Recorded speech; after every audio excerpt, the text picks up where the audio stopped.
ที่สุดทางตัวเห็นแทนกันได้อาศัยเพียงนั้นร้องน้ำตาอาสาปวดใจเมื่อรู้แต่อยากเล่าที่ยังฟังให้ตัวการเสียหัวจากมาเส้นหนาอาศีเสริมสันยังตั้งนอนรู้ไ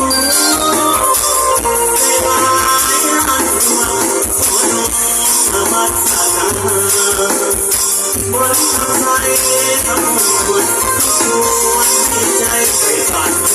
สวัสดีตำนานได้มีโน้ตเท้าจำปาบุษาบุษาหนักเขียวที่ขอเสียงมันนอนมาเพียนอนเท้าอาจจะเบื่อแล้วใจมันสงสารว่าองค์แท้ที่ผู้เราไม่กล้า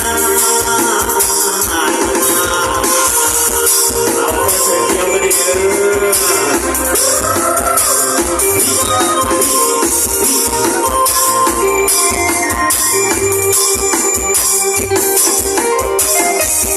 เบิ่งต้องได้เบิ่งต้องได้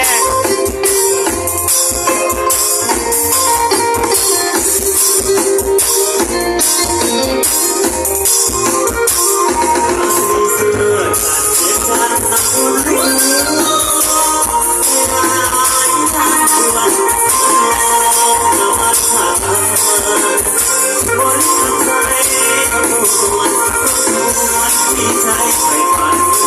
สวัสดีที่สาลาสักการได้ยินเช้า